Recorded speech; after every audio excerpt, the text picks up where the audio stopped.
Hello दोस्तों। The hunting story in Hindi में आप सभी का स्वागत है। तो कैसे हैं आप सब?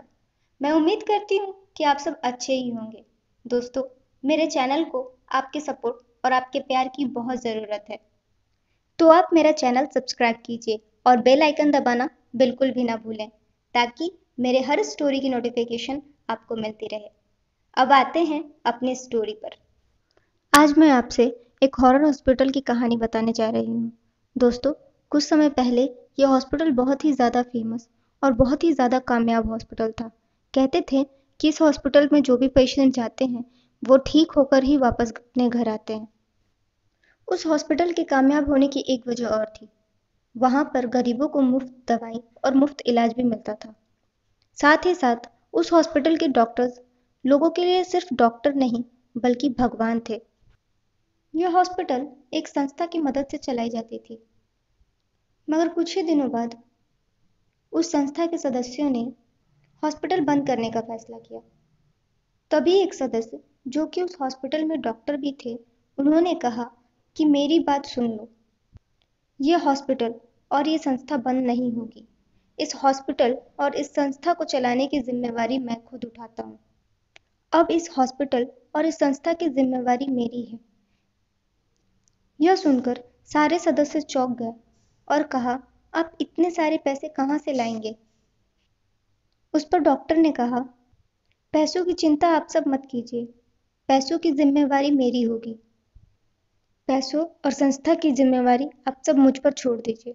यह बात सुनकर सारे मेंबर्स वहां से चले गए। दोस्तों, उस डॉक्टर ने पैसे कमाने का एक शॉर्टकट जरिया सोच लिया था। उसके दिमाग में एक बहुत ही घिनौना प्लान चल रहा था।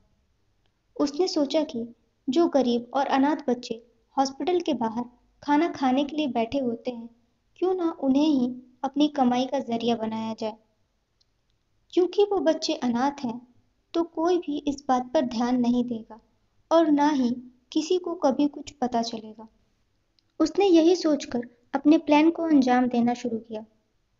जो बच्चे बाहर बैठे होते थे, उनको खाना खिलाने के बहाने वो अक्सर अपने पास बुला लिया करता था और मौका देखकर उनका ब्लड निकाल लिया करता था, जिसे बेचकर वो पैसे कमा सकता था। दोस्तों, पहले तो वो सिर्फ ब्लड निकालता था, फिर धीरे धीरे उसका लालच बढ़ता चला गया। एक दिन की बात है, उसे एक कॉल आया जो विदेश से था, जिसमें उससे हार्ट सप्लाई करने की डिमांड हुई। पहले तो उसने मना कर दिया, क्योंकि अभी तक उसने सिर्फ बच्चों के एक किडनीज निकाले थे, जिससे किसी भी बच्चे की मौत नहीं हुई थी और किसी को भी इस बात की भनक नहीं लगी थी। मगर हार्ट निकालने में बहुत रिस्क था, किसी को भी पता चलने का खतरा था। मगर एक हार्ट के लिए जब उसे सामने से 2 करोड़ ऑफर हुए, तो वो थोड़ा सोचकर बोला, ठीक है, काम हो जाएगा। उस 2 करोड़ की लालच में उस डॉक्टर ने अपनी हैवानियत को अंजाम देने का फैसला कर लिया। फिर उसने एक बच्चे को अपने पास बुलाया। उसे अपने पास बुलाकर उसने खाना खिलाया। खाने में पहले से ही उसने कुछ नशीला पदार्थ मिला रखा था, जिसे खाते ही वो बच्चा तुरंत वहीं बेहोश हो गया। बच्चे के बेहोश होते ही वो डॉक्टर उस बच्चे को ऑपरेशन थिएटर में ले गया, जहां वो उस बच्चे का हार्ट निकालने लगा। हार्ट निकालने के दौरान बच्चे को होश आ गया। बच्चे ने उस डॉक्टर की तरफ देखा तो डॉक्टर ने फिर से उसे बेहोशी का इंजेक्शन लगा दिया। बच्चा फिर से बेहोश हो गया और डॉक्टर ने बड़े आराम से उसका हार्ट निकाल लिया।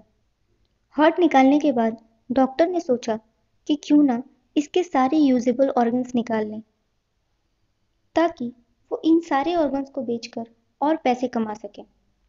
और उसने ऐसा ही किया। उसने उस बच्चे के सारे यूजेबल ऑर्गन्स निकाल लिए और उसकी बॉडी को अपने ही हॉस्पिटल के पीछे वाले मैदान में दफना दिया।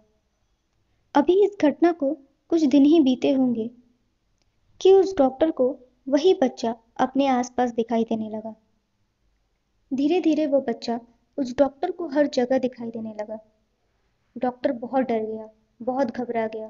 कभी कभी वो ऐसे पागलों जैसी हरकतें करने लगता, ऐसे पागलों जैसे चिल्लाता कि लोगों ने सच में सोच लिया कि कहीं वो पागल तो नहीं हो गया है। डॉक्टर के इस तरह चीखने चिल्लाने से लोगों के बीच में ये अफवाह फैलने लगी थी कि वो डॉक्टर पागल हो गया है। ऐसी अफवाहों से लोग उसके पास अपना इलाज कराने तक नहीं आते थे। एक दिन अचानक उस डॉक्टर ने उसी ऑपरेशन थिएटर के पंखे से लटक कर सुसाइड कर लिया, जिस ऑपरेशन थिएटर में उसने उस बच्चे का ऑपरेशन किया था। सुसाइड के बाद पुलिस वहां पहुंची। पुलिस ने अपने छानबीन में बहुत कोशिश की कि वो इस सुसाइड की वजह जान सके, मगर पुलिस को ना तो वहां कोई सुसाइड लेटर मिला और ना ही सुसाइड करने की कोई वजह पता चली। इस सुसाइड के बाद लोगों में ये अफवाह थी कि डॉक्टर पागल हो गया था। कुछ लोग तो ये भी कह रहे थे कि उस डॉक्टर पे किसी का साया था, मतलब किसी भूत का साया, क्योंकि डॉक्टर अक्सर चिल्लाते हुए, घबराते हुए, कभी कभी भागते हुए अपने कैबिन से निकलते थे। इसीलिए उन्होंने सुसाइड कर लिया, या फिर किसी आत्मा ने उनकी जान ले ली। मगर ये तो सिर्फ अफवाहें थी और लोगों की बातें थी। हकीकत हकीकत कोई नहीं जानता था। मगर कुछ दिनों के बाद ही उस हॉस्पिटल में कुछ अजीब अजीब तरह की घटनाएं घटने लगी। अक्सर रात में लोगों को उस हॉस्पिटल की ऑपरेशन थिएटर से किसी बच्चे के रोने और चीखने की आवाजें सुनाई देती थी। कहते हैं कभी कभी लोगों ने एक बच्चे को हॉस्पिटल के उस ऑपरेशन थिएटर के बाहर घूमते हुए भी देखा है। यहाँ तक कि जिस डॉक्टर ने सुसाइड किया था, उसके कैबिन से किसी बच्चे की जोर जोर से हंसने और चीखने की आवाजें आती थी।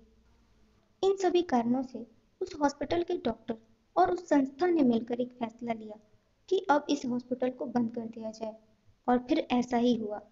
उस हॉस्पिटल को बंद कर दिया गया। उस हॉस्पिटल के रास्ते से गुजरने वाले लोगों को अक्सर ही किसी बच्चे के रोने, चीखने और चिल्लाने की आवाज आया करती थी। ये थी आज की स्टोरी। उम्मीद करती हूँ आपको मेरी स्टोरी पसंद आई होगी। अगर स्टोरी अच्छी लगे तो लाइक, शेयर और सब्सक्राइब करना ना भूलें। अब मैं मिलूंगी आपसे अगली स्टोरी में।